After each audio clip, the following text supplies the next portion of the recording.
चीज़ों का बयान है जिनसे हमारा रोज़ा टूट जाता है। एक मसला है, कोई पूछने लगे, हमारी ये बात जहन में ना रहे, तो क्या मसला है कि रोज़ा किन चीज़ों से टूट जाता है। हैज़ और निफास का खून शुरू हो जाता है, चाहे वो गुरूब आफ्ताब से कुछ पहले ही क्यों ना जाए। इस अरसे में छूटी हुई नमाज़ें तो माफ़ है, लेकिन उसकी रोज़ों की कज़ा करेगी।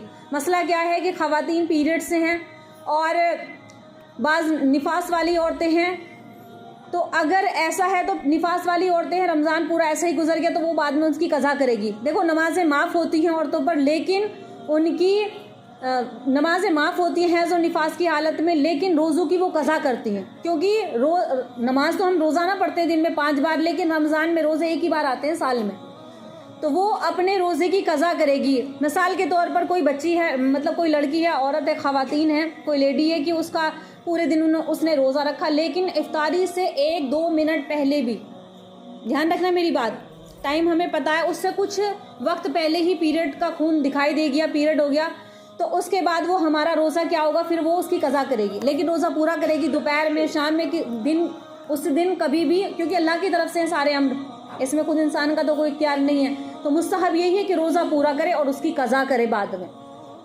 तो मसला क्या है कि जैसे शादीशुदा औरतें होती हैं, रोज़ेदार हैं, रात में अगर उन्हें नहाने की ज़रूरत पड़ी, गुस्ल की ज़रूरत पड़ी, गुस्ले जनाबत, तो अब गुस्ले जनाबत पहले करेगी, सहरी बनाएगी, सहरी खा सकती है, नहीं खा, यानी कि नापाकी की हालत में हम सहरी कर सकते हैं या नहीं कर सकते।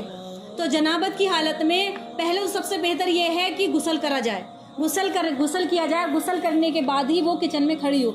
मान लो सहरी में क्योंकि वक्त तंग है, आँख नहीं खुल पाई, तो अब हम क्या करेंगे। तो जनाबत के गुस्ल के लिए यही है, सबसे पहले क्या करे, पहले वक्त कम है तो सहरी खाए, हाथ मुंह धो ले, वुज़ू कर ले और सहरी पकाए, सहरी खाए, खाने के बाद में आराम से वो जाकर अपना गुस्ल कर ले, क्योंकि रोज़े के लिए तहारत शर्त नहीं है। रोज़े के लिए जो चीज़ें शर्त हैं वो क्या हैं, वो दूसरी चीज़ें हैं, यानी कि कोई चीज़ हलक में ना जाए, और उससे पहले जब गरारा करे, क्योंकि 3 चीज़ें ऐसी हैं जिनसे गुस्ल में 3 चीज़ें फ़र्ज होती हैं, एक नाक में पानी डालना, और एक गरारे करना, मुंह भर के कुल्ली करना, और तीसरा क्या है, बदन पर, तमाम बदन पर पानी बहाना। बहुत अहम मसला है, बहुत ज़रूरत वाली बात है। तो अगर आपके पास वक्त कम हो तो पहले गरारे कर ले, ताखीर हो रही है ना, गुस्ल करने जाएगी तो देर हो जाएगी, पहले ही गरारे कर ले अच्छे तरीके से।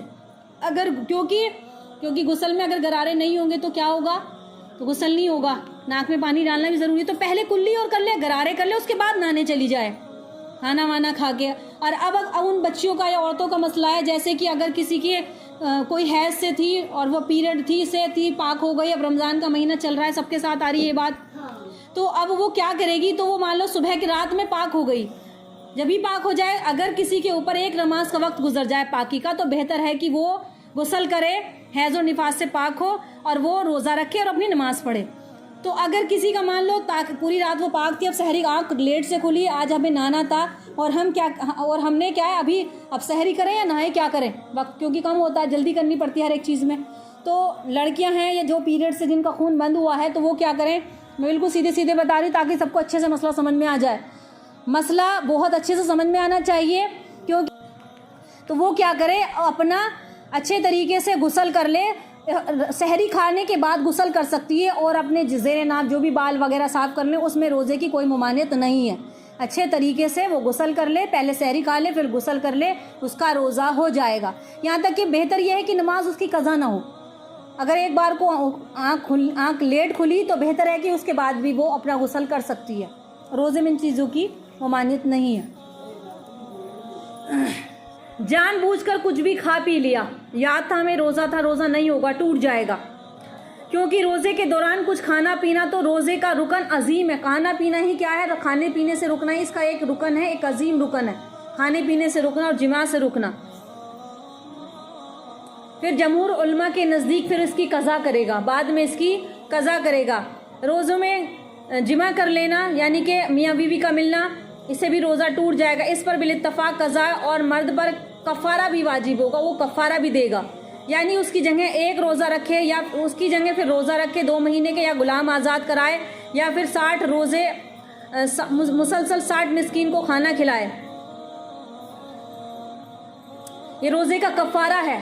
कफ़ारा क्या है? या तो 2 महीने के लगातार रोज़े रखेगा बगैर नागा के, या फिर 60 मिस्कीन को खाना खिलाएगा, मतलब 1 मिस्कीन को 2 टाइम का खाना, या फिर 1 गुलाम आज़ाद कराएगा। तो